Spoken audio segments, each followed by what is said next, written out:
تم چاہتے ہو مجھ کو مل جائے اگر چلنا۔ خطیب اہل سنت، فاضل نوجوان، آسمان خطابت کے درخشندہ ستارے، میدان خطابت کا عظیم شہ سوار، جن کو میں یوں کہوں کہ حرف اور مولا ہیں، جس میدان میں بھی آپ پائیں گے جب یہ نعت پڑھتے ہیں تو لگتا ہے کہ ہندوستان کا ایک عظیم نعت خواں نعت پاک گنگنا رہا ہو، اور جب یہ ٹی وی پر ہوتے ہیں تو اتنی بہترین انداز میں لوگوں کے سوالوں کے جواب دیتے ہیں، ایسے لگتا ہے کہ بہت دنیا کا بہترین ادیب لوگوں کے سوالوں کا جواب دے رہا ہو۔ اور جب یہ شخص میدان خطابت میں آتے ہیں تو ایسے لگتا ہے جیسے ہندوستان کا بہترین خطیب اپنے جوہر خطابت دکھا رہا ہو۔ محترم حضرات، یہ وہ عظیم ذات ہے جو جامعہ ملیہ میں ابھی بھی زیر تعلیم ہیں، جن کے پاس دنیاوی اور دینی دونوں علم ہے، بڑے ہی خوبصورت انداز میں گفتگو کرتے ہیں۔ آئیے آنے والے مہمان کا ہم نعرہ تکبیر و رسالت سے استقبال کر لیں۔ نعرہ تکبیر، نعرہ رسالت، نعرہ رسالت، جشن شہدائے کربلا، جشن شہدائے کربلا، نعرہ حیدری، نعرہ حیدری، فیضان اعلی حضرت، فیضان مخدوم اشرف، فیضان مخدوم اشرف، نعرہ تکبیر، علامہ مختار اشرف اشرفی صاحب، نعرہ تکبیر، نعرہ رسالت۔ بسم اللہ الرحمن الرحیم وبہ نستعین۔ السلام علیکم ورحمۃ اللہ وبرکاتہ۔ وعلیکم السلام ورحمۃ اللہ۔ نحمدہ ونصلی ونسلم علی رسولنا محمد رسولہ النبی الحنین الکریم الرؤوف الرحیم وعلی آلہ الطیبین الطاہرین وصحبہ الکرام المتقین المنتجبین، وبعد، فاعوذ باللہ من الشیطان الرجیم، بسم اللہ الرحمن الرحیم۔ وَلَنَبْلُوَنَّكُمْ بِشَيْءٍ مِّنَ الْخَوْفِ وَالْجُوعِ وَنَقْصٍ مِّنَ الْأَمْوَالِ وَالْأَنفُسِ وَالثَّمَرَاتِ وَبَشِّرِ الصَّابِرِينَ الَّذِينَ إِذَا أَصَابَتْهُم مُّصِيبَةٌ قَالُوا إِنَّا لِلَّهِ وَإِنَّا إِلَيْهِ رَاجِعُونَ أُولَئِكَ عَلَيْهِمْ صَلَوَاتٌ مِّن رَّبِّهِمْ وَرَحْمَةٌ وَأُولَئِكَ هُمُ الْمُهْتَدُونَ۔ صدق اللہ مولانا العظیم وبلغنا رسولہ النبی الامین الکریم الرؤوف الرحیم، ونحن علی ذلک لمن الشاہدین والشاکرین، والحمد للہ رب العالمین۔ یا صاحب الجمال و یا سید البشر، من وجهك المنیر لقد نور القمر، لا يمكن الثناء كما كان حقه، بعد از خدا بزرگ توئی قصہ مختصر۔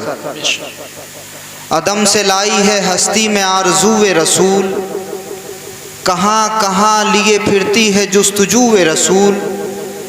اور عجب تماشا ہو، عجب تماشا ہو میدان حشر میں بے دم، کہ سب ہوں پیش خدا اور میں روبرو رسول۔ سبحان اللہ، آمین۔ کہ سب ہوں پیش خدا اور میں روبرو رسول۔ شگفتہ گلشن زہرا کا ہر گلے تر ہے، بے شک شگفتہ گلشن زہرا کا ہر گلے تر ہے، کہ سب میں رنگ علی ہے، کہ سب میں بو رسول۔ بے شک بے دم یہی تو پانچ ہیں مقصود کائنات، خیر النساء حسین و حسن مصطفیٰ علی، بے شک لی خمسۃ نطفی بہا حر الوباء الحاتمہ، المصطفیٰ والمرتضیٰ وابناہما والفاطمہ۔ اللہ رب العزت کا شکر و احسان، آقا علیہ الصلوۃ والسلام کی بے شمار عنایات، اہل بیت کا تصدق کہ آج صدیرن پور میں نبی اور آل نبی کا ذکر کرنے کے لیے ہم جمع ہوئے۔ تمام منتظمین کو میں مبارکباد پیش کرتا ہوں۔ میرے بڑے بھائی حافظ عرفان اشرفی صاحب نے مجھے یاد کیا، میں اس کے لیے شکر گزار ہوں۔ میری گزارش پر ائمہ اہل بیت کے 8ویں امام حضرت امام علی رضا علیہ السلام کی اولادوں میں سے ایک شہزادے آپ کی نگاہ کے سامنے ہیں، حضرت سید شاداب حسین رضوی صاحب دلی اسٹیٹ حج کمیٹی کے ممبر ہیں، اور خانقاہ سے نکل کر رسم شبیری ادا کرنے والی شخصیت کا نام سید شاداب حسین رضوی صاحب ہے۔ میری گزارش پر وہ تشریف لائے ہیں اور آپ اپنے ماتھے کی آنکھوں سے ان کی زیارت بھی کر رہے ہیں۔ ہمارے حافظ مشرف اشرفی صاحب، اور یہ میرے لیے بڑی خوش نصیبی ہے، یہ بڑا کم موقع مجھے ملتا ہے کہ میں اپنے والد کی موجودگی میں گفتگو کرنے کی سعادت حاصل کرتا ہوں۔ الحمدللہ میرے والد قاری مظہر الحسن اشرفی صاحب، جنہوں نے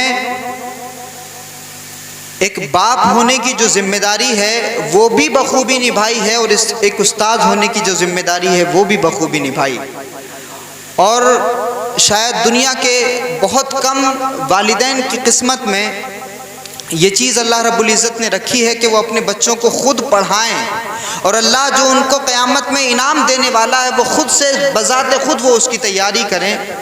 یہ فخر بھی میرے والد محترم کو حاصل ہے کہ الحمدللہ میں نے ان کی درسگاہ سے حفظ کیا، قرأت پڑھی، اور ساری تہذیب انہی کی بارگاہ سے سیکھی، وہ بھی یہاں موجود ہیں۔ اور ساتھ ہی میرے والد کے دوست حضرت قاری عامر رضا اشرفی صاحب، میرے بڑے کرم فرما، وہ بھی یہاں موجود ہیں۔ مولانا کامل مصباحی صاحب، جن کے نام میں نہیں جانتا، جن کی محفل میں آئے ہیں وہ سب کے نام بھی جانتے ہیں، سب کے چہرے بھی جانتے ہیں، اور جس رب کے نام کی برکتیں لے کر کے ہم یہاں بیٹھے ہیں تو یہ نہ سمجھنا کہ ہم اگر اسٹیج پہ بیٹھے ہیں تو ساری برکتیں اللہ کی طرف سے جو ملنے والی ہیں وہ صرف ہمیں ملنے والی ہیں، ایسا بالکل نہیں۔ اللہ رب العزت کی بارگاہ میں یہ چہرے نہیں دیکھے جاتے، یہ دستار تو آپ دیکھ رہے ہیں، یہ ٹوپی تو آپ دیکھ رہے ہیں، مجھے کرسی پر بیٹھا ہوا آپ دیکھ رہے ہیں۔ اللہ رب العزت ہم سب کو خلوص عطا فرمائے، کیونکہ اللہ رب العزت ان اللہ لا ينظر الى صورکم ولکن اللہ ينظر الى قلوبکم، اللہ رب العزت کسی کا چہرہ نہیں دیکھتا، اللہ رب العزت دلوں پر توجہ فرماتا ہے۔ بے شک۔ تو اس محفل میں بیٹھنے والا خدا کرے کہ سب مخلص ہوں، اور اگر کوئی مخلص ہو تو اللہ رب العزت اس مخلص بندے کے صدقے ہم سب کو خلوص عطا فرمائے۔ آمین۔ آج 7 محرم الحرام گزر گئی، اور یہ آج 8 محرم الحرام کی رات ہے، غالباً 9 محرم الحرام کی رات، اور یہ وہ رات ہے، یہ ان راتوں میں سے ایک رات ہے کہ جب کربلا میں سید الشہداء امام علی مقام پر خاندان رسالت پر پانی بند کر دیا گیا تھا۔ اب جتنی باتیں میں کروں گا، میں چونکہ یونیورسٹی کے ماحول سے آتا ہوں تو مجھے محلے بٹوانے کی پریکٹس اتنی زیادہ نہیں ہے، آپ کے ہاتھ بھی اٹھوانے کی زحمت میں نہیں کر پاؤں گا، تو میں چاہتا ہوں کہ جیسے میں دل سے آپ سے بات کر رہا ہوں ویسے ہی دل سے آپ سماعت کریں، کیونکہ ہم ان کی مجلس میں بیٹھے ہیں جن کو جتنا دل سے محسوس کر لیا جائے اتنا ہی ان سے قربت بھی ہو جائے گی۔ بے شک۔ زمانہ ترقی کرتا گیا، لائٹیں آ گئیں، مائک آ گئے، بلند آواز سے بولنے والے لوگ آ گئے، ترقیاں ہوتی رہیں اور ہم حالات کے ساتھ بہتے چلے گئے، جبکہ ہم اپنے پچھلے زمانے کو دیکھتے ہیں۔ جو بزرگ یہاں بیٹھے ہیں وہ جانتے ہیں کہ جب محفلیں کچی دیواروں کے بیچ ہوا کرتی تھیں، جب بغیر مائک کے ہوا کرتی تھیں، کچھ محفل پڑھنے والے میلاد خواہ حضرات جب ساتھ میں مل کر کے پڑھتے تھے تو ان میلادوں کا رنگ ہی کچھ اور ہوا کرتا تھا، ان میلادوں کا اثر ہی کچھ اور ہوا کرتا تھا، ان میلادوں کی تڑپ ہی کچھ اور ہوا کرتی تھی۔ اس کا اثر ہمارے دل پر بھی ہوتا تھا، ہمارے ذہنوں پر بھی ہوتا تھا، ہماری نسلوں پر بھی ہوتا تھا، ہمارے گھر کی خواتین پر بھی ہوتا تھا، ہمارے بچوں پر بھی ہوتا تھا۔ اس ماحول میں پڑھنے والے بچے آج بھی مولا حسین کا نام لے کر کے تڑپ جاتے ہیں، لیکن جب ترقی ہو گئی تو ہم آرٹیفیشل دنیا میں آ گئے، ہم دکھاوے کی دنیا میں آ گئے۔ اب جب ہم ذکر بھی کرنے لگے تو ہم نعت بھی پڑھتے ہیں تو زبردستی ہمیں سبحان اللہ کہلوانا پڑتا ہے، ہم منقبتیں بھی پڑھتے ہیں تو زبردستی کہنا پڑتا ہے کہ آپ جو ہے سبحان اللہ کہیے، ماشاء اللہ کہیے۔ ہمیں اپنے محاسبہ کرنے کی ضرورت ہے اور اپنا حساب لینے کی ضرورت ہے کہ ہم مولا حسین کے عشق میں، کربلا کے عشق میں ترقی کی طرف جا رہے ہیں یا پیچھے کی طرف جا رہے ہیں، یہ ہمیں سمجھنے کی ضرورت ہے۔ کیونکہ جس بارگاہ میں ہم ذکر کر رہے ہیں وہاں بلند آوازیں نہیں دیکھی جاتی، کا خلوص اور دل کی نیت دیکھی جاتی ہے۔ اس لیے خاص طور سے اس بات کا اہتمام کریں، جس نبی کا اور جس آل نبی کا ہم ذکر کر رہے ہیں وہ دنیا کی سب سے پاک ہستیاں، اور ان پاک ہستیوں کا ذکر ایک ایسی جگہ میں کیا جائے جہاں ناپاکی ہو۔ مسلمانوں، ہماری غیرت کیسے گوارا کر لیتی، کیسے ہماری یہ غیرت گوارا کر لیتی ہے کہ ہم ایک ایسی جگہ میں ان کا ذکر کریں جو بڑی عام سی جگہ ہو۔ نبی اور آل نبی بڑی مقدس شخصیات ہیں، تو جتنا اہم ذکر ہے، جتنی اہم شخصیات ہیں، اتنی ہی اہم جگہوں میں ان کا ذکر بھی ہونا چاہیے۔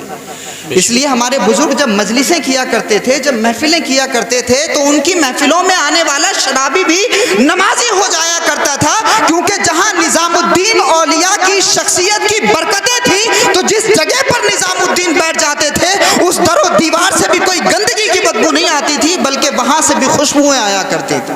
بے شک۔ اس لیے خاص طور سے اس بات کا اہتمام کریں کہ جس نبی کا، جس آل نبی کا ہم ذکر کرنے کے لیے بیٹھے ہیں، وہ احترام ہو، وہ عزت ہو، وہ ادب ہو، وہ پیار ہو، وہ رمق ہو، وہ لچک ہو، کہ ہم خود باوضو ہو کر کے بیٹھیں، نمازیں پڑھ کر کے مجلس میں آئیں۔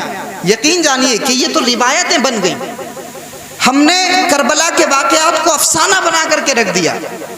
ہر سال ایک جلسہ ہوتا ہے، ہر سال ایک محفل ہوتی ہے 8 محرم کو، تو وہ ہو جائے گی، اس سال بھی فلاں صاحب اتنا دیتے ہیں، فلاں صاحب اتنا دیتے ہیں۔ ہم ایک رات میں جو ہے یہ جلسے کر کے ذمہ داری اپنی بھول جاتے ہیں۔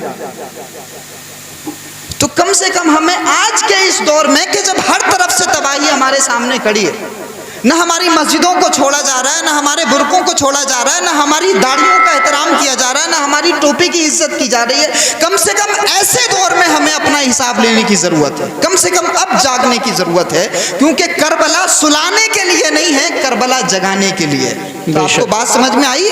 کربلا مردہ کرنے کے لیے نہیں ہے، کربلا زندگی دینے کے لیے ہے۔ کربلا اس لیے ہوئی تھی کہ اس وقت میں وہ ظالمانہ نظام دنیا پر قائم ہو گیا تھا، حلال حرام کی تمیز ختم ہو گئی تھی، یزید نے اللہ کے نظام کو بدلنے کی کوشش کی تھی، مولا حسین نے اپنی گردن دے کر کے خدا کے نظام کو بچانے کی کوشش کی تھی۔ اس لیے ہمیں ان چیزوں کو سمجھنے کی ضرورت ہے۔ جی بے شک۔ درود پاک پڑھیں، اللہم صلی علی سیدنا مولانا محمد سیدنا و شفیعنا مولانا محمد مبارک وسلم، صلاۃ و سلام علیک یا رسول اللہ۔ اللہ صلاۃ و سلام علیک یا رسول اللہ۔ حافظ عرفان اشرفی صاحب کا حکم ہے تو میں مولا حسین کی شان میں چند اشعار منقبت کے پیش کر دیتا ہوں، اس کے بعد انشاءاللہ گفتگو کرتے ہیں۔ حق نبھانا میرے حسین کا ہے، حق نبھانا میرے حسین کا ہے، حق نبھانا میرے حسین کا ہے،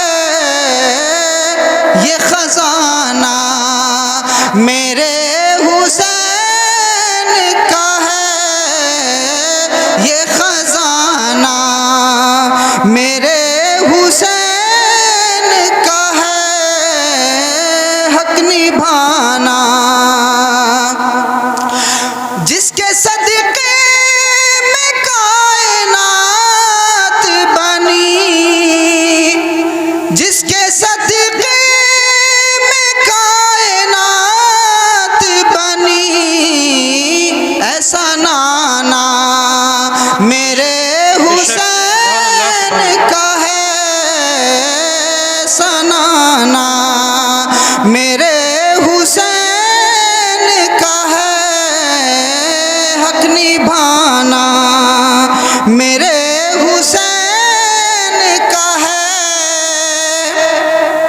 یہ جو کعبہ ہے تم نہ سمجھو گے، یہ جو کعبہ ہے تم نہ سمجھو گے، گھر پرانا گھر پرانا میرے حسین کا ہے، گھر پرانا میرے حسین کا ہے، حق نبھانا میرے حسین کا ہے، گھر پرانا۔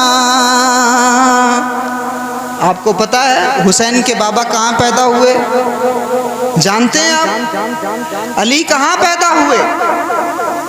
میں بتاتا ہوں آپ کو، جس حسین کی بات کرنے کے لیے آج ہم صدیرن پور میں جمع ہوئے ہیں، اس حسین کے بابا وہاں پیدا ہوئے جہاں کوئی پیدا نہیں ہوتا۔ حسین کے بابا علی خانہ کعبہ میں پیدا ہوئے، اور جب خانہ کعبہ میں پیدا ہوئے تو آپ کو پتہ ہے حضرت علی نے دنیا میں آنے کے بعد میں آنکھیں نہیں کھولی۔ بابا آنکھیں کھلوانے کی کوشش کر رہے ہیں، علی آنکھیں نہیں کھولتے۔ ماں آنکھیں کھلوانے کی کوشش کر رہی ہے، آنکھیں نہیں کھولی علی نے۔ سارے رشتہ دار آ رہے ہیں کہ علی آنکھیں کھول دیں، علی آنکھیں نہیں کھولتے۔ لیکن جیسے ہی رسول اللہ تشریف لائے اور جیسے ہی علی کو اپنی گود میں لیا اور کمر سے رسول اللہ کے مقدس ہاتھ ٹچ ہوئے، علی نے آنکھیں کھول دی۔ سبحان اللہ۔ دنیا میں آنے کے بعد علی نے جس کا چہرہ سب سے پہلے دیکھا تھا وہ چہرہ رسول اللہ کا چہرہ تھا۔ اب رسول اللہ حضرت علی کو اپنی گود میں لیے ہوئے ہیں۔ شاعر نے کہا کہ حیدر کو یوں ہے شاہ مدینہ لیے ہوئے، حیدر کو یوں ہے شاہ مدینہ لیے ہوئے، قرآن ہو جیسے نہجے بلاغہ لیے ہوئے۔ کتنا قسم خدا کی یہ منظر عجیب ہے، کتنا قدم خدا کی یہ منظر عجیب ہے۔ کعبہ ہے اپنی گود میں کعبہ لیے ہوئے، ایک نبیوں کا کعبہ ہے، ایک ولیوں کا کعبہ ہے۔ تو علی کو جیسے ہی ہاتھ میں لیا، علی نے آنکھیں کھول دی۔ کہاں پیدا ہوئے علی؟ بولیے کہاں پیدا ہوئے؟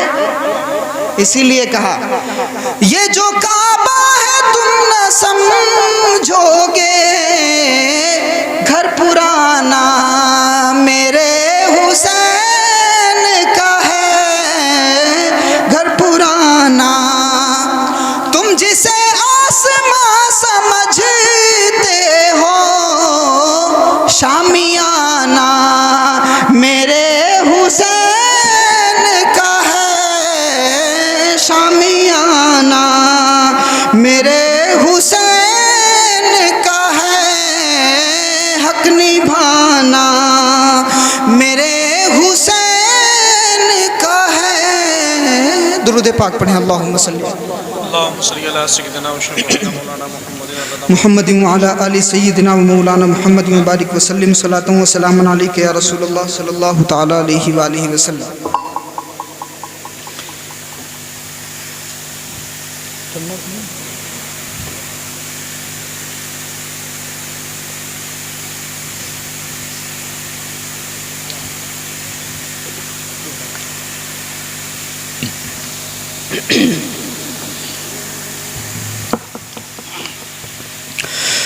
اللہ نے قرآن مجید میں ارشاد فرمایا کہ ہم تمہیں آزمائیں گے۔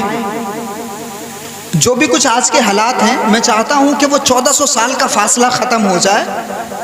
سن 61 اور 60 ہجری میں جو بھی کچھ ہوا، وہاں سے لے کے 2021 تک کے جو حالات ہیں، میں چاہتا ہوں کہ وہ سارے کے سارے جڑ جائیں۔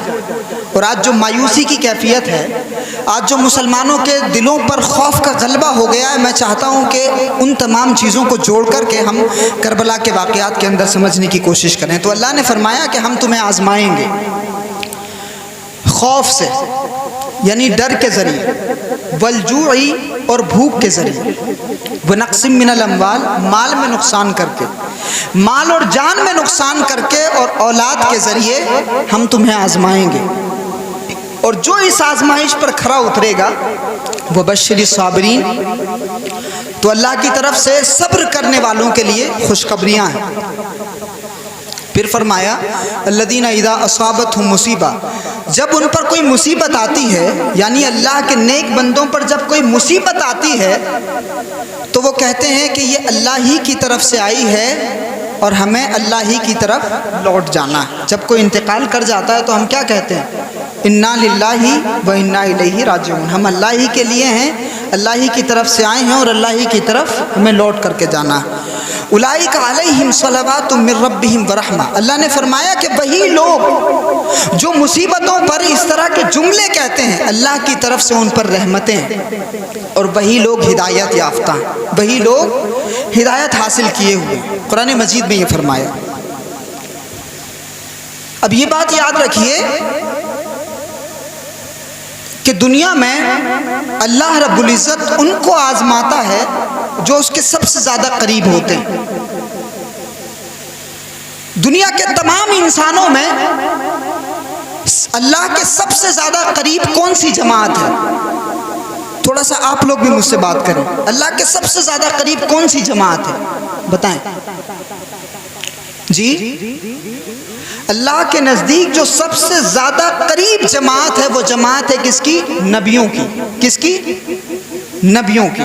اللہ نے وعدہ لیا ہے کہ وہ اپنے مقدس بندوں کو، اپنے قریب اور نیک بندوں کو آزمائے گا۔ تو سب سے زیادہ قریب والی جماعت کون سی ہے؟ انبیاء کرام کی۔ اب آپ دیکھیے کہ اللہ رب العزت نے جب یہ فرمایا کہ ہم تمہیں آزمائیں گے، تو جو سب سے زیادہ قریب جماعت ہے اللہ رب العزت نے ان کو آزمایا۔ اور یہ بات بھی یاد رکھیے کہ اللہ جس کو باقی رکھنا چاہتا ہے اس کو بچا بھی لیتا ہے۔ بے شک وہ مصیبتوں کے نرغے میں جاتے ضرور ہیں، وہ مصیبتوں میں پھنستے ضرور ہیں، مگر اللہ ان کو کیسے بچاتا ہے آج یہ کہانی میں آپ کو بتاتا ہوں۔ اللہ جب جس کو زندہ رکھنا چاہتا ہے تو اللہ رب العزت کیا راستے بنا دیتا ہے۔ اللہ کا ایک مقدس پیغمبر جن کو موسیٰ کہا جاتا ہے، نام سنا آپ نے حضرت موسیٰ علیہ السلام کا؟ آپ جانتے ہیں حضرت موسیٰ علیہ السلام کی آمد سے پہلے فرعون کے تمام دربار کے پنڈتوں نے یہ پیشن گوئی کی تھی کہ ایک سال تمہیں ایک بچہ پیدا ہوگا، بنی اسرائیل قوم میں پیدا ہوگا اور وہ تمہاری پوری حکومت کا تختہ پلٹ دے گا۔ تو فرعون نے کہا کہ اس بچے سے بچنے کی کیا صورت ہے؟ تو ان تمام پنڈتوں نے کہا کہ جی بنی اسرائیل میں جتنے لڑکے پیدا ہوں سب کو قتل کروا دیا جائے۔ اور ایک بات یاد رکھیے، کیونکہ جب حالات ہم دیکھ رہے ہیں پوری دنیا کے، ہم سب کے نشانے پر ہیں، اور جو پولیٹیکل پارٹیز ہیں ان کو ہمارے ووٹ سے تو مطلب ہے مگر ہمارے وکاس سے مطلب نہیں، ہماری ترقی سے مطلب نہیں ہے۔ ہم سے صرف سب ووٹ لینا چاہتے ہیں، لیکن جب ہمارے مکان چلتے ہیں تو کوئی پانی ڈالنے نہیں آتا۔ تو آخر ایسا کیوں ہے کہ دنیا میں بہت ساری قومیں ہیں، ہمارے ملک میں بہت سارے مذاہب ہیں، لیکن مصیبتوں کے پہاڑ ان پر نہیں ٹوٹتے، مصیبتوں کی ساری پریشانیاں صرف ہم پر آتی ہیں؟ کیا وجہ ہے؟ وجہ صرف ایک ہے، کیونکہ ہم رسول اللہ کا کلمہ پڑھتے ہیں، ہم دریاؤں کے سامنے نہیں جھکتے۔ اگر ہماری آزمائشیں ہو رہی ہیں تو بنیادی وجہ یہ ہے کیونکہ ہم اللہ کی بارگاہ میں سجدہ کرتے ہیں، کسی پتھر کو سجدہ نہیں کرتے۔ تو آپ کو سمجھ میں آئی بات؟ تو اللہ جب بچانا چاہتا ہے اپنے بندوں کو تو کیسے بچاتا ہے؟ اس دربار کے پنڈتوں نے کہا کہ سارے لڑکوں کو قتل کر دیا جائے۔ اب جس سال حضرت موسیٰ علیہ السلام کی پیدائش ہوئی سارے لڑکوں کو قتل کر دیا۔ یہ قرآن مجید کی صورت کو میں ایک واقعے کے طور پر بیان کر رہا ہوں تاکہ وقت بچے۔ حضرت موسیٰ علیہ السلام کی پیدائش ہوئی تو اللہ رب العزت نے جناب موسیٰ کی ماں کے دل میں یہ بات ڈالی کہ اس کو پنگھوڑے میں کر کے دریا میں چھوڑ دو۔ ہم نے اپنا بچپنا گزارا، ہر ماں کے بارے میں یہ کہا جاتا ہے کہ ماں خود گیلے میں سو جاتی ہے، بچے کو دوسری سائڈ لٹا دیتی ہے، اور جب وہ بستر بھی گیلا ہو جائے تو اپنے سینے پر لٹاتی ہے، خود گندے بستر پر لیٹ جاتی ہے۔ ایسا ہی ہوتا ہے نا، دنیا کی تمام ماؤں کا طریقہ تو یہی ہے نا، لیکن موسیٰ کی ماں یہ نہیں کر رہی ہیں، کیونکہ موسیٰ کی ماں یہ جانتی تھی کہ اگر بادشاہ کو یا بادشاہ کے لوگوں کو یہ پتا چلا کہ میرے گھر میں بیٹا پیدا ہوا تو وہ قتل کر دے گا۔ اللہ فرماتا ہے قرآن مجید میں، کیونکہ ہم نے موسیٰ کی ماں کے دل میں یہ بات ڈال دی کہ وہ موسیٰ کو بہا دے پانی میں۔ تو ایک ماں نے اپنے بچے کو بہایا، دنیا کی کوئی تاریخ آپ کو نہیں ملے گی کہ کسی ماں نے اپنے بچے کو پانی میں بہا دیا۔ تو حضرت موسیٰ کو ایک پنجرے میں کر کے پانی میں بہا دیا گیا۔ دنیا کے سب سے بڑے دریاؤں میں سے ایک بڑا دریا، دریائے نیل، اس میں بہایا۔ مجھے بتاؤ دریائے نیل میں جب حضرت موسیٰ کی ماں نے بہایا تو وہاں حفاظت کرنے والا کون تھا؟ کون تھا حفاظت کرنے والا؟ کس کے بھروسے پر حضرت موسیٰ کی ماں نے ان کو دریائے نیل میں بہایا؟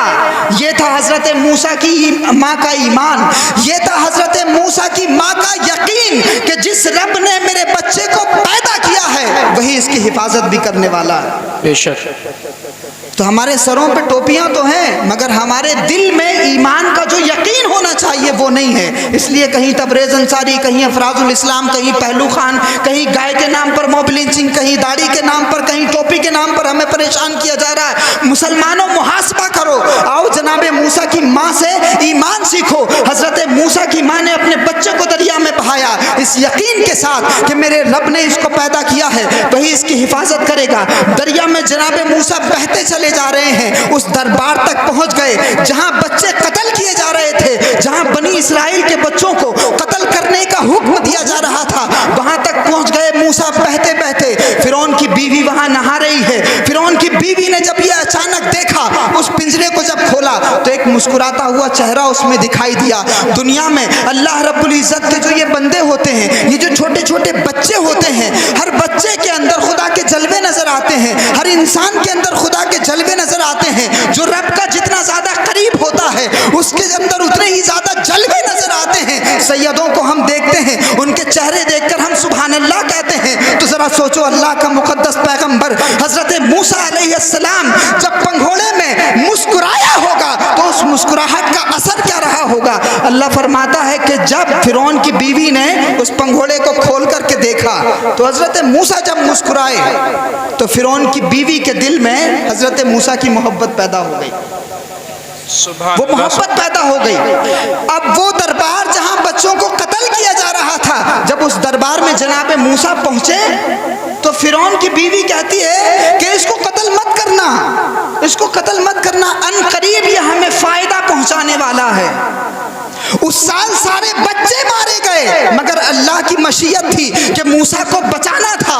فرعون چاہتا تھا کہ سارے بچے قتل ہو جائیں, لیکن اللہ کی مشیت تھی کہ فرعون کے تختے کو پلٹنے والا, مظلوموں کی آواز بننے والا, کمزوروں کا مسیحا, عورتوں کی عزتوں کی حفاظت کرنے والا موسیٰ زندہ رہے. تو اللہ نے انتظام کیا, فرعون کی بیوی کے دل میں یہ بات ڈالی کہ یہ بچہ ہمارے لیے فائدے پہنچانے والا ہوگا. اب آپ ذرا سوچئے کہ ایک شیرخوار بچہ ہے, اس کو بھوک لگی فطرت کے مطابق, بادشاہ کے دربار میں رہنے والی ساری عورتوں نے بچے کو دودھ پلانے کی کوشش کی. ذرا سوچئے اللہ کا نظام کتنا خوبصورت نظام ہے, اس قدرت کا نظام کتنا پیارا نظام ہے. دنیا کی کسی عورت کا دودھ اللہ کا مقدس پیغمبر پیے, یہ خدا کو گوارا نہیں تھا. جب حضرت موسیٰ بہت روئے تو ان کے رونے کی وجہ سے بادشاہ کی بیوی کا دل تڑپنے لگا, اور جب وہ تڑپی تو اسی دربار میں حضرت موسیٰ کی بہن بھی تھی. حضرت موسیٰ کی ماں نے اپنی بیٹی کو دربار میں بھیج دیا تھا کہ ذرا میرے اپنے بھائی کی حفاظت کرنا, اپنے بھائی کی دیکھ بھال کرنا, اگر اس کو کوئی پریشانی ہو تو مجھے بتانا. اب جب حضرت موسیٰ علیہ السلام رو رہے ہیں تو فرعون کی بیوی پوچھتی ہے کوئی ہے اس کو دودھ پلانے والا, کوئی دربار میں دکھائی نہیں دیتا. فرعون کی بیوی نے جب پوچھا تو حضرت موسیٰ کی بہن کہتی ہیں ایک عورت کو میں جانتی ہوں, اس عورت کا دودھ سارے بچے پی لیتے ہیں. فوراً فرعون کی بیوی نے کہا کہ اس عورت کو بلایا جائے. جب وہ عورت دربار میں آئی, وہ عورت اور کوئی نہیں تھی, وہ حضرت موسیٰ علیہ السلام کی ماں تھی. اللہ نے چاہا کہ میرا موسیٰ, میرا مقدس پیغمبر دوسروں کا دودھ پینے سے بھی پاک رہے. فرعون کے اس قاتلانہ دربار کے اندر اللہ نے جناب موسیٰ کو ان کی ماں کا دودھ پلوا کر کے یہ ثابت فرمایا کہ جو میں چاہتا ہوں وہ کرتا ہوں, فرعون کے چاہنے سے کچھ نہیں ہوتا. بے شک بے شک. تو حضرت موسیٰ علیہ السلام کو بچایا گیا, اور پھر اسی موسیٰ نے اس دربار میں تربیت پائی, فرعون کی پوری سطح کو بدل کر کے رکھ دیا. تو مارنے والے سے بچانے والا, جی مارنے والے سے بچانے والا بڑا ہوتا ہے. تو اللہ کا مقدس پیغمبر آزمایا جا رہا ہے. شیرخواری کے عالم میں ڈر کے ذریعے بھی آزمایا گیا کہ بچے کو دروازے پر چھوڑ دیا گیا, دریا میں چھوڑ دیا گیا. حضرت موسیٰ کو بھوک بھی لگی, لمبے وقت کے بعد میں ان کی بھوک کا انتظام ہوا. ماں کو آزمایا جا رہا ہے کہ کہیں میرے بچے کو تکلیف نہ ہو جائے, لیکن حضرت موسیٰ کی ماں کی استقامت تو دیکھو کہ انہوں نے ناشکری نہیں کی, اور جب ناشکری نہیں کی تو نتیجہ یہ ہوا کہ اللہ نے ان کے صبر کا, اللہ نے ان کے استقامت کا یہ نتیجہ عطا فرمایا کہ وہ تڑپ رہی تھی کہ کاش میں اپنے بچے کو دودھ پلا پاتی. حضرت موسیٰ کی ماں کی اس تڑپ کو اللہ نے سنا. جب وہ امتحان سے پاس ہو گئی تو اللہ نے انتظام فرمایا کہ وہ اپنے بچے کو دودھ پلا سکے.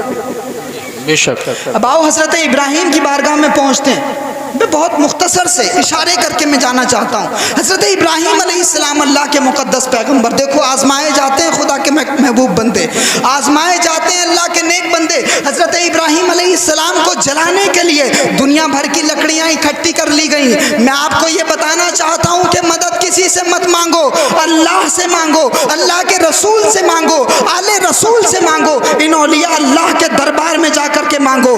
یہ لوگ جو جھوٹ بولتے ہیں, یہ لوگ جو ناپاک رہتے ہیں, جنہیں حلال اور حرام کی تمیز نہیں ہے، تمہاری قسمتوں کے فیصلے نہیں کر سکتے۔ اس لیے میں یہ باتیں تمہیں بتانا چاہتا ہوں۔ بڑی مشکل کے حالات ہیں ہندوستان میں اس وقت۔ انبیاء کی کہانی سنو، کربلا کی تاریخ سنو، تاکہ تمہارا ایمان مضبوط ہو۔ آج سے اور ابھی سے اپنی زندگی کو بدلنے کا فیصلہ کرو۔ یہ طے کرو کہ ہم سال میں ایک مرتبہ حسین کو یاد نہیں کریں گے، بلکہ جب پانی پئیں گے تو حسین کو یاد کریں گے۔ ہم جب مسجدوں میں جائیں گے تو حسین کو یاد کریں گے، مسجدوں سے نکلیں گے تو حسین کو یاد کریں گے، کھائیں گے پیئیں گے تو حسین کو یاد کریں گے۔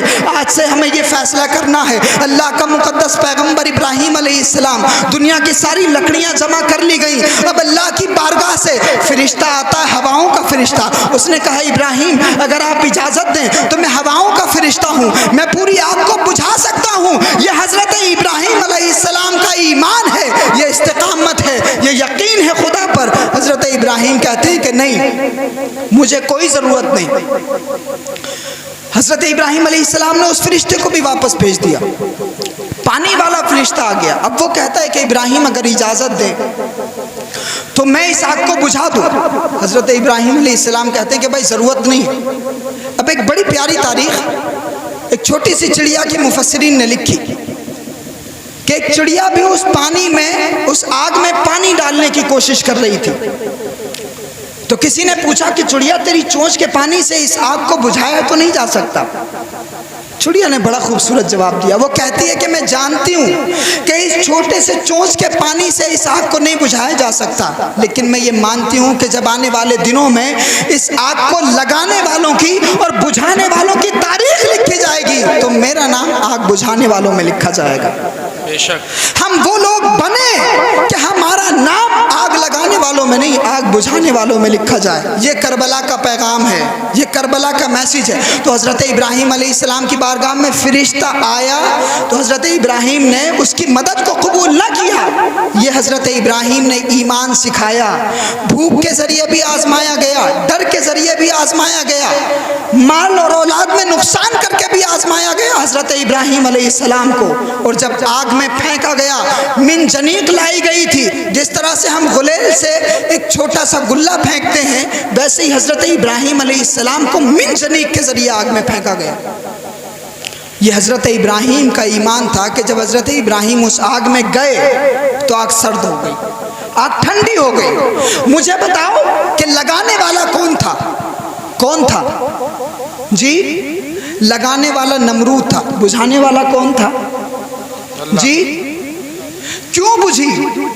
بجھنے کی وجہ کیا تھی جی؟ بجھنے کی بھی تو کوئی وجہ ہوگی۔ بجھنے کی وجہ یہ تھی کہ جو اس خدا کی آزمائش میں پورا اتر جاتا ہے وہ بشر الصابرین، تو اللہ رب العزت اس صبر کرنے والے کو خوشخبری عطا فرماتا ہے۔ وہ آگ جو ابراہیم کو تباہ کرنے کے لیے لگائی گئی تھی، اللہ نے اس آگ کو گلزار بنا دیا۔ آج بھی ہو جو ابراہیم سا ایمان پیدا، آگ کر سکتی ہے انداز گلستہ پیدا۔ تو صدیرن پور کے مسلمانوں مایوس نہ ہونا، آج بھی ہم لاوارث نہیں ہیں، آج بھی ہم یتیم نہیں ہے، اللہ کے فضل کا سایہ آج بھی ہمارے سروں پر ہے۔ لیکن ابراہیمی ایمان پیدا کرو تو اللہ کے نیک بندے آزمائے جاتے ہیں۔ اب یہ بھی ایک فلسفہ کہ اللہ کی اس مقدس جماعت میں سب سے زیادہ قریب کون ہے جی؟ نبیوں کی جماعت میں اللہ کا سب سے زیادہ مقرب کون جی؟ اکرم صلی اللہ علیہ وسلم، ہمارے نبی سید الانبیاء، تاجدار کائنات صلی اللہ علیہ وآلہ وسلم۔ تمام انبیاء میں سب سے زیادہ قریب اللہ کے کون ہے؟ سید الانبیاء، ہمارے اور آپ کے آقا۔ یہ ہماری خوش قسمتی ہے کہ ہم سید الانبیاء کا کلمہ پڑھتے ہیں۔ وہ نبی تاجدار کائنات آقا علیہ السلام کو سب سے زیادہ آزمایا گیا۔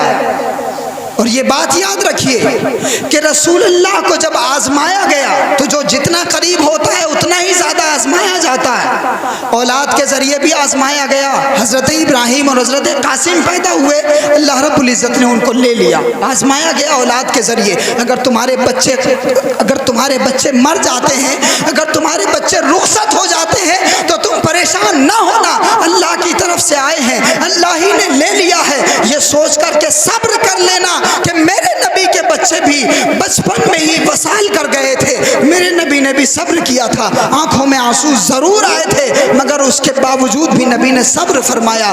یہ بھی رسول اللہ کی سنت ہے، اولاد کے ذریعے بھی آزمایا۔ آپ نے تاریخ سنی ہے کہ رسول اللہ پیٹ سے پتھر باندھ کر کے رہتے تھے، بھوک کے ذریعے بھی آزمایا گیا، رسول اللہ کو مارنے کی سازشیں کی گئی، حضور کو شہید کرنے کی سازشیں کی گئی، ڈر کے ذریعے بھی آزمایا گیا، رسول اللہ سے وطن بھی چھڑوایا گیا، رسول اللہ سے شہر بھی چھڑوایا گیا، تو اس طرح سے بھی آزمایا گیا مگر رسول اللہ نے کبھی شکوہ نہیں کیا۔ سب سے زیادہ میرے نبی کو آزمایا گیا۔ اللہ رب العزت کا یہ پیارا مقدس پیغمبر ہر آزمائش میں کامیاب ہوتا رہا، اور پھر رسول اللہ صلی اللہ علیہ وآلہ وسلم مدینہ شریف ہجرت کرتے ہیں۔ نبی کو آزمایا گیا، پھر نبی کے گھر والوں کو آزمایا گیا۔ بات صرف وہاں تک محدود نہ رہی، مولانا کامل مصباحی صاحب نے تھوڑا سا اشارہ کیا، میں چاہتا ہوں کہ یہ بات آپ کو سمجھ میں آئے کہ دنیا میں بڑے سارے حادثات ہوئے لیکن صرف کربلا کیوں زندہ ہے اس کی کیا وجہ ہے؟ کربلا کیوں زندہ ہے اس کی کیا وجہ ہے؟ دنیا میں ہر نبی کوئی نہ کوئی شریعت لے کر کے آئے، دنیا میں ہر نبی کوئی نہ کوئی کتاب لے کر کے آئے، دنیا میں ہر نبی کوئی نہ کوئی پیغام لے کر کے آئے، لیکن جناب موسیٰ کی شریعت کو بھی بدلا گیا، جناب عیسیٰ کی شریعت کو بھی بدل دیا گیا، جناب ہارون کی طرف شریعت کو بھی بدل دیا گیا، حضرت نوح کے پیغام کو بدل دیا گیا، لیکن رسول اللہ کا دین، رسول اللہ کا قرآن جیسے آج سے 1400 سال پہلے تھا آج بھی ویسا ہی ہے۔ قرآن کا زبر اور زیر نہ بدلا جا سکا۔ اس کائنات میں 1400 سال سے لے کر اب تک ایک وسیم رضوی نہیں، 1,00,000 وسیم رضوی کے باپ پیدا ہو چکے ہیں مگر قرآن کے زبر زیر کو نہ بدلا جا سکا، قرآن کے ایک حرف کو نہ بدلا جا سکا۔ موسیٰ کی شریعت بدلی، عیسیٰ کی شریعت بدلی، حضرت نوح کے دین کو بدلا، آخر کیا وجہ ہے کہ رسول اللہ کا قرآن نہ کل بدلا تھا نہ آج بدلا ہے نہ کل بدلے گا؟ بنیادی وجہ یہ ہے کہ حضرت نوح کو حسین نہیں ملا تھا، رسول اللہ کے حصے میں اللہ نے حسین عطا فرمایا ہے۔ تو حضور کا دین اس لیے محفوظ ہوا کیونکہ حضرت ابراہیم کے، حضرت موسیٰ کے دین کو بچانے کے لیے کوئی حسین نہیں تھا، رسول اللہ کے قرآن کو بچانے کے لیے حسین موجود تھا۔ بے شک۔ تو آقا علیہ الصلوۃ والسلام کے خاندان کو آزمایا گیا، اور پھر ایسے آزمایا گیا کہ آپ دیکھتے ہیں مولا کائنات چوتھے خلیفہ بنے، حضرت علی کرم اللہ وجہہ الکریم۔ چوتھے خلیفہ لوگوں نے چنے اور ان کی خلافت کا زمانہ تقریباً 6 سال کا زمانہ۔ کتنے سال کا؟ 6 سال کا زمانہ۔ اور ان 6 سال کے بعد میں حضرت امام حسن مجتبی علیہ السلام، حضرت مولا علی کے بیٹے، وہ چنے گئے، لوگوں کے ذریعے چنے گئے، خود سے نہیں بیٹھے۔ آقا علیہ الصلوۃ والسلام نے فرمایا تھا کہ میرے بعد خلافت 30 سال تک قائم رہے گی، خلافت 30 سال تک قائم رہے گی، پھر اس کے بعد ملوکیت شروع ہو جائے گی۔ تو رسول اللہ کے فرمان کے عین مطابق حضرت امام حسن مجتبی علیہ السلام کے 6 مہینے جب مکمل ہوئے تو وہ 30 سال مکمل ہو گئے، خلافت راشدہ کے 30 سال۔ حضرت امام حسن مجتبی علیہ السلام وہ خلیفہ بنے۔ آؤ میں آپ کو کہانی سناتا ہوں اس خاندان رسالت کی کیسے آزمائے گئے۔ حضرت امام حسن اور امام حسین بیمار ہو گئے، حضرت فاطمہ الزہرا نے نذر کے روزے رکھے، نذر کے جب روزے رکھے تو جب سحری کی تو سحری میں کھجور اور پانی سے اس کے علاوہ کوئی سحری کا سامان موجود نہیں تھا۔ حضرت فاطمہ نے، حضرت علی نے روزہ رکھ لیا۔ اب جب افطار کا وقت قریب آیا تو دروازے پر آواز آئی، دروازے پر آواز آئی کہ اے اہل بیت رسول اللہ، اگر کچھ کھانے کو ہو تو دو، میں مسکین ہوں، بھوکا ہوں۔ جب افطار کا وقت قریب تھا، رسول اللہ کے گھر والوں کے سامنے جو کھانا ہے اس کے علاوہ کوئی کھانا موجود نہیں ہے۔ یاد رکھو کہ جو اللہ کے نیک بندے ہوتے ہیں ان کے پاس جائیدادیں نہیں ہوتی، ظاہری جائیدادیں وہ ٹھوکر مار دیں تو احد کا جو پہاڑ ہے وہ سونا بن جائے، مگر حال یہ ہے کہ وہ بھوک سے ہیں، حال یہ ہے کہ وہ فاقے کر رہے ہیں۔ حضرت علی مولائے کائنات، ان کے گھر میں صرف اتنا ہی کھانا ہے کہ وہ افطار کر سکیں، لیکن جب دروازے سے آواز آئی تو لوگوں سنو، دنیا میں دوسرے لوگوں کا، خاندان رسالت کا یہ امتیاز ہوتا ہے کہ جب ہمارا اپنا پیٹ بھرا ہوتا ہے تب ہم لوگوں کو دیتے ہیں، لیکن خاندان رسالت کا حال یہ ہے کہ اگر خود بھی بھوکے ہوں، دروازے پر کوئی مسکین آ جائے اور آ کر کے آواز دے کہ میں بھوکا ہوں، رسول اللہ کے گھر والے گوارا نہیں کرتے کہ ان کا پیٹ بھر جائے اور دروازے پر آنے والا بھوکا چلا جائے۔ حضرت فاطمہ الزہرا نے، مولائے کائنات نے، امام حسن نے، امام حسین نے، خادمہ جناب فضہ نے اپنے آگے کا کھانا اٹھایا اور اٹھا کر کے دے دیا، مسکین کو دے دیا کہ جاؤ کھاؤ۔ روزہ پانی سے افطار کر لیا، دوسرے دن کی کھجور سے اور پانی سے سحری کی۔ اب جب دوسرے دن کی افطار کا وقت قریب آیا تب پھر دروازے سے آواز آئی کہ اے اہل بیت رسول اللہ، اگر کچھ کھانے کو ہو تو دو۔ خاندان رسالت کے ان چشم و چراغوں نے اپنے آگے کا کھانا اٹھایا اور دروازے سے جب آواز آئی کہ میں یتیم ہوں، اپنے آگے کا کھانا اٹھایا اور دے دیا اور خود پانی سے افطار کر لیا۔ ہم تو بھائی ایک دن کا روزہ رکھتے ہیں، اثر ہوتے ہوتے ہمارا دماغ خراب ہو جاتا ہے، اگر کوئی الٹی پلٹی بات ہمیں مسجد میں کہہ دے غصہ ہمارا بے قابو ہو جاتا ہے۔ ذرا خاندان رسالت کا حال سنو، اللہ کے ان مقدس بندوں کا حال سنو، اللہ کے رسول کے گھر والوں کے حالات سنو۔ اپنے اندر صبر پیدا کرو، اپنے اندر برداشت پیدا کرو، اپنے اندر تحمل پیدا کرو۔ جب بھوک زیادہ لگتی ہے تو غصہ زیادہ آتا ہے، لیکن خاندان رسالت کا حال سنو کہ جب دروازے پر دوسرے دن بھی مسکین یتیم آ گیا تو اپنے آگے کا کھانا اٹھا کر کے دے دیا، خود پانی سے افطار کر لیا۔ اب جب تیسرا دن آیا تو تیسرے دن بھی یہی ہوا۔ اب جب تیسرا دن آیا تو دروازے سے دستک آئی کہ اہل بیت رسول اللہ، اگر کچھ کھانے کو ہو تو دو، میں بھوکا ہوں، میں اسیر ہوں، میں قیدی ہوں۔ خاندان رسالت نے اپنے آگے کا کھانا اٹھایا اور سب کچھ قربان کر دیا۔ اب جب وہ مسکین، یتیم اور اسیر شکریہ ادا کرنے کی کوشش کرتے ہیں تو کہتے ہیں خاندان رسالت کے لوگ، انما نطعمکم لوجہ اللہ لا نرید منکم جزاء ولا شکورا، کہ ہم نے تمہیں جو یہ کھانا کھلایا ہے اس لیے نہیں کھلایا ہے کہ تم گلی میں جا کر کے چرچا کرنا، اس لیے نہیں کھلایا ہے تم اپنے قبیلے میں جا کر کے یہ کہنا کہ علی نے ہمیں کھانا کھلایا، حسن نے ہمیں کھانا کھلایا، فاطمہ نے ہمیں کھانا کھلایا۔ ہم کھانا اس لیے نہیں کھلاتے کہ ہم تم سے کسی جزا کے طلبگار ہیں، بلکہ خاندان رسالت جب کھانا کھلاتا ہے تو اپنے لیے نہیں، شکریہ کے لیے نہیں، بلکہ اللہ کے لیے کھانا کھلاتا ہے۔ بے شک۔ اور آپ کو پتا ہے کہ جب اللہ کے لیے کھانا کھلایا جاتا ہے تو اس کھانے میں اتنی برکت ہوتی ہے، اتنی برکت ہوتی ہے کہ حسین کے لنگر کی بات تو دور رہی، محبوب الہی کے آستانے پر جائیے، خواجہ نظام الدین اولیاء کے آستانے پر جائیے، حسین کے اس شہزادے کے آستانے پر جائیے۔ آج 750 سال بیت گئے، نظام الدین اولیاء نے حسین کے نام کا لنگر 750 سال پہلے شروع کیا تھا، آج بھی الحمدللہ بدستور جاری ہے۔ جو اللہ کے لیے کھلاتا ہے اس کے رزق میں کبھی کبھی نہیں آتی۔ بے شک بے شک۔ تو یہ حضرت امام حسن، یہ حضرت امام حسین، یہ خاندان رسالت کے دروازے پر آنے والا سائل خالی نہیں جاتا، نذر کے روزے رکھے۔ اب آپ دیکھیے کہ بھوک کے ذریعے آزمائے گئے، بھوک کے ذریعے آزمائے گئے، خوف کے ذریعے آزمائے گئے۔ خاندان رسالت کی آپ بات سنو، آج ذرا زمینیں کچھ ہو گئیں، لوگوں نے کچھ ٹرک خرید لیے، اچھے بزنس کر لیے، اچھا کاروبار کر لیا، بیٹیاں بے قابو ہو رہی ہیں، باپ کا دماغ آسمان پر پہنچ گیا ہے، بھائی بھی تماشا کرنے لگا ہے۔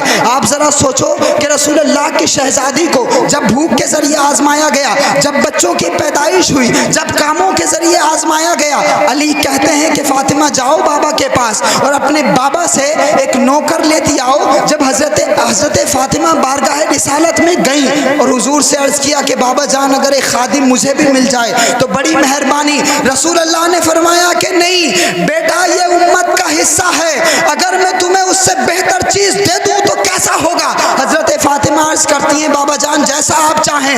حضرت فاطمہ الزہرا سے رسول اللہ ارشاد فرماتے ہیں کہ میری فاطمہ رات میں 33 مرتبہ سبحان اللہ، 33 مرتبہ الحمدللہ، 34 مرتبہ اللہ اکبر پڑھ کر کے سو جایا کرو، اللہ رب العزت تمہاری ساری تھکان کو دور کر دے گا۔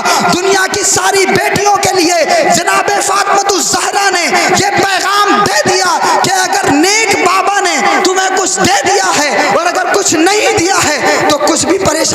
کی کوشش نہ کرنا، بلکہ رسول اللہ کی بیٹی نے تسبیح فاطمہ ایک ایسا وظیفہ امت کی ساری بیٹیوں کو عطا فرمایا ہے کہ اگر بیٹیاں رات میں سوتے وقت یہ وظیفہ کرنے لگیں تو یہ بیٹیاں فاطمہ کی کنیز بن سکتی ہیں اور ان کی گود میں پالنے والے بچے حسن اور حسین کے جانشین بن سکتے ہیں۔ لوٹو اس ماضی کی طرف، لوٹو جناب فاطمہ الزہرا کے اسوے کی طرف۔ آپ ذرا یہ تو سوچو کہ ایک شہزادہ، ایک بیٹا جس کو رسول اللہ اپنے کاندھوں پر کھلاتے ہیں، آپ ذرا یہ تو سوچو کہ ایک وہ شہزادہ کہ رسول اللہ جس کے کمر پر بیٹھنے کی وجہ سے اپنے سجدے کو طول دیتے ہیں، وہ میدان کربلا میں پہنچتا ہے، وہ میدان کارزار میں پہنچتا ہے۔ مسلمان اس دور میں بھی بڑی تعداد میں تھے، لیکن سب نے رخصت کا راستہ اختیار کیا، سب نے بچنے کا راستہ اختیار کیا۔ اسلام نے ایسی حالت میں دو راستے دیے ہیں، اگر مشکل اتنی زیادہ بڑھ جائے، تاناشاہ اگر اتنا مضبوط ہو جائے کہ اگر تم آواز اٹھاؤ گے تمہاری زبان کھینچ لی جائے گی، تمہاری گردن کاٹ دی جائے گی، تمہاری بچیوں سے ردائیں چھین لی جائیں گی، تمہاری ماؤں کی عزتوں کو تار تار کر دیا جائے گا۔ اگر حالات ایسے بن جائیں تو اسلام نے دو راستے دیے ہیں۔ اسلام نے ایک راستہ یہ دیا ہے کہ اگر چاہو تو رخصت اختیار کر سکتے ہو، لیکن اگر تمہارے اندر دم ہے تو خود بجھ جانا، مگر انسانیت کے چراغ کو روشن کر جانا۔ حسین نے رخصت کا راستہ استعمال نہیں کیا، حسین نے رخصت کا راستہ اختیار نہیں کیا، بلکہ عزیمت کی راہ پر چلے، استحکام کی راہ پر چلے، استقامت کی راہ پر چلے، امتحان کی راہ پر چلے، اور اکیلے نہیں چلے۔ زینب کبریٰ کو بھی ساتھ میں لیا ہے، شہزادی سکینہ کو بھی ساتھ میں لیا ہے، 6 ماہ کے معصوم علی اصغر کو بھی ساتھ میں لیا ہے، 18 سال کے جوان علی اکبر کو بھی ساتھ میں لیا ہے، قاسم بن حسن کو بھی ساتھ میں لیا ہے۔ اور یہ تمام کے تمام خاندان رسالت کو لے کر کے میں حضرت امام حسین کربلا پہنچے ہیں، یہ بتانے کے لیے پہنچے ہیں کہ ظلم کے سامنے اگرچہ سب نے اپنی گردنیں جھکا دی ہیں، مگر رسول اللہ کا حسن نواسا، رسول اللہ کا شہزادہ، اس کی تربیت اسی لیے ہوئی تھی، رسول اللہ نے اپنے کاندھوں پر اسے اسی لیے کھلایا تھا، فاطمہ نے دودھ اسی لیے پلایا تھا، علی نے اپنی انگلی پکڑ کر کے چلنا اسی لیے سکھایا تھا، حسن نے اسی لیے شفقت فرمائی تھی کہ جب نانا جان کے دین کو بدلنے کی کوشش کی جائے گی تو حسین زینب کو لے کر، علی اکبر کو لے کر، قاسم کو لے کر، علی اصغر کو لے کر کے کربلا میں پہنچیں گے، اپنے خون کا نذرانہ دیں گے، اذانوں کو بچا دیں گے، نمازوں کو بچائیں گے، قرآن کو بچائیں گے، دین کو بچائیں گے۔ سلام حسین تمہاری عظمت پر، سلام حسین تمہاری جرت پر، تمہاری بہادری کو سلام حسین کہ تم کربلا پہنچے خاندان رسالت کو لے کر، تم خود بجھ گئے، اپنا خون دے دیا اسلام کے چراغ کو روشن کرنے کے لیے، اسلام ہمیشہ کے لیے زندہ ہو گیا۔ اسی لیے کسی نے کہا ہر ابتدا سے پہلے، ہر انتہا کے بعد ذات نبی بلند ہے، ذات خدا کے بعد دنیا میں احترام کے قابل ہے جتنے لوگ، ہم سب کو مانتے ہیں، مگر مصطفیٰ کے بعد قتل حسین اصل میں مرگ یزید ہے۔ اسلام زندہ ہوتا ہے ہر کربلا کے بعد، بے شک بے شک حق ہے۔ اسلام زندہ ہوتا ہے ہر کربلا کے بعد۔ نعرہ تکبیر، نعرہ رسالت، علماء اہل سنت، نعرہ حیدری، فیضان شہید کربلا، نعرہ تکبیر، نعرہ رسالت۔ تو کربلا والے آزمائے گئے، کیسے آزمائے گئے؟ خوف کے ذریعے بھی۔ میں نے کہا تھا کہ جو اللہ کے سب سے زیادہ قریب ہوتا ہے وہ سب سے زیادہ آزمایا جاتا ہے۔ رسول اللہ انبیاء میں سب سے زیادہ قریب، حضور سب سے زیادہ آزمائے گئے۔ رسول اللہ کا خاندان دنیا کے تمام خاندانوں میں سب سے زیادہ عزیز، تو سب سے زیادہ آزمایا بھی گیا۔ چھوٹے چھوٹے شہزادوں کو لے کر کے حضرت امام حسین کربلا میں پہنچے ہیں۔ آپ ذرا سوچئے کہ وہ کوفی جو روزانہ خط لکھ رہے تھے کہ آپ یہاں آ جائیں، آپ یہاں آ جائیں، ہم آپ کے ہاتھ پر بیعت کر لیں گے،